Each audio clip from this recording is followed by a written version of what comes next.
اور وہ تمہاری برائیاں تم سے دور کر دے گا۔ یعنی فائدہ کیا ہوگا صدقہ دینے کا؟ برائیاں دور ہو جائیں گی۔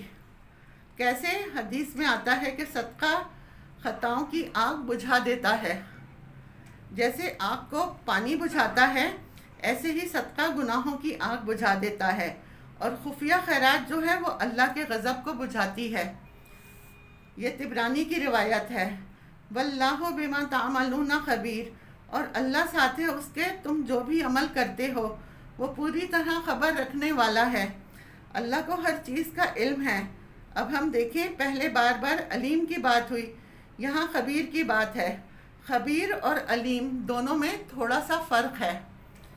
خبیر جو ہے وہ باطنی چیزوں کے لیے آتا ہے، اندر کی چھپی ہوئی چیزوں کے لیے، اور علم جو ہے اس کا تعلق عام طور پر ظاہری علم سے ہے۔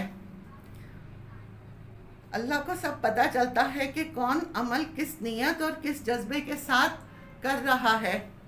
اگر کوئی دکھا کر دے رہا ہے تو کیوں دے رہا ہے، اور چھپا کر دے رہا ہے تو کیوں دے رہا ہے۔ یعنی اس آیت سے کیا پتہ چلتا ہے؟ دونوں طرح صدقہ دینے کی اجازت ہے، کس طرح؟ دکھا کر بھی اور چھپا کر بھی۔ پیچھے ریاکاری کی بات ہوئی تو انسان کو یہ ڈر لگتا ہے میں دوں دکھاوا ہو جائے گا، ضائع ہو جائے گا، وہ چاہتا ہے میں ہمیشہ چھپا کر ہی دوں۔ یہاں پر یہ بھی کہا گیا کہ ضروری نہیں کہ ہمیشہ چھپا کر دو، بعض دفعہ ظاہر بھی ہو جاتا ہے۔ اگر آپ نہ بھی کرنا چاہیں، اصل بات ہماری نیت کی ہے۔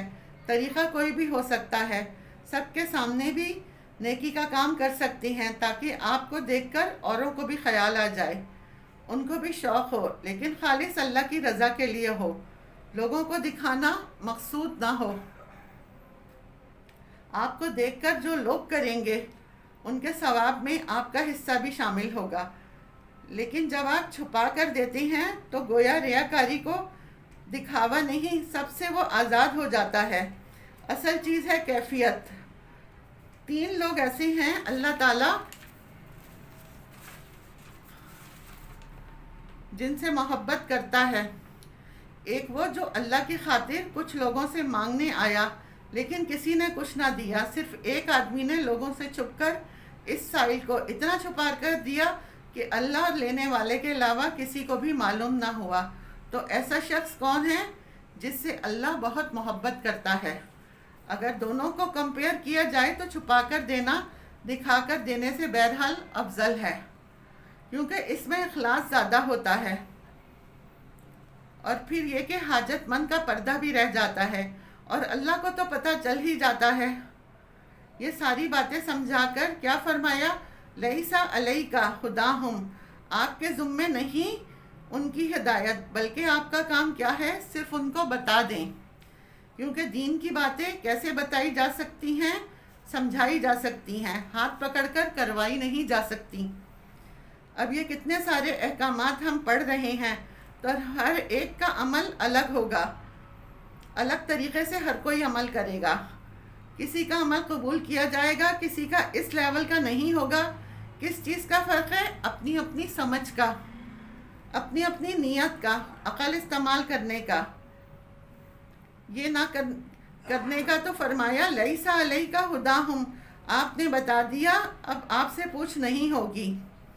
لیکن بات یہ ہے کہ بتانے والے کا فرض ہے کہ وہ بتا رہے ہیں، اور باقی ذمہ داری کرنے والے پر ہے۔ اگر انہوں نے نہیں بھی کیا تو پھر بتانے والے کی پکڑ نہیں ہوگی۔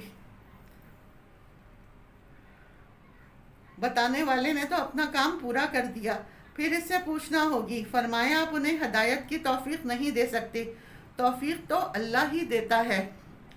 وَلَكِنَّ اللَّهَ يَهْدِي مَن يَشَاءُ، لیکن اللہ جس کو چاہتا ہے ہدایت دیتا ہے، کیونکہ سب کچھ اس کے ہاتھ میں ہے۔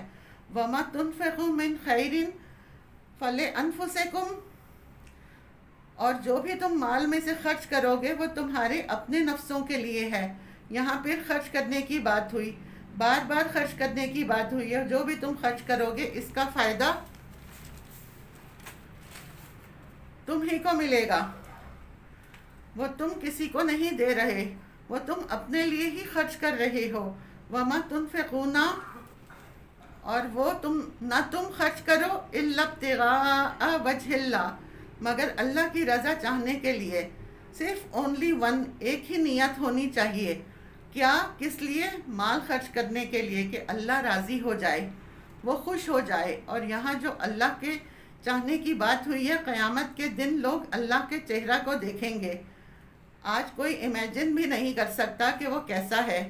حدیث میں آتا ہے، اور یقیناً تم اپنے رب کے چہرے کو دیکھو گے جس طرح تم 14ویں رات کے چاند کو دیکھتے ہو، اور اس کو دیکھنے میں کوئی شک نہیں ہوتا.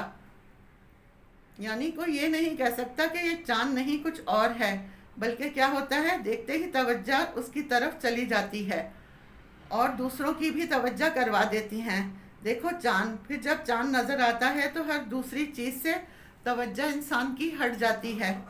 بالکل اسی طرح انسان قیامت کے دن جب اللہ کے چہرے کی طرف دیکھے گا، ہر دوسری چیز اس کو بھول جائے گی. سبحان اللہ. تو جب بھی خرچ کرے تو کیا نیت کرے؟ یا اللہ، اس کے بدلے تو مجھے اپنا دیدار کرانا. وما تنفقوا من خیرن، اور جو بھی تم خرچ کرو گے مال میں سے، یوفا الیکم، پورا پورا تم کو واپس کیا جائے گا. ایک پائی بھی اللہ نہیں رکھے گا، اور اس سے بھی کئی گنا کر کے واپس کرے گا. وانتم لا تظلمون، اور تم ظلم نہ کیے جاؤ گے، تمہارا حق نہ مارا جائے گا. وآخر دعوانا ان الحمد للہ رب العالمین.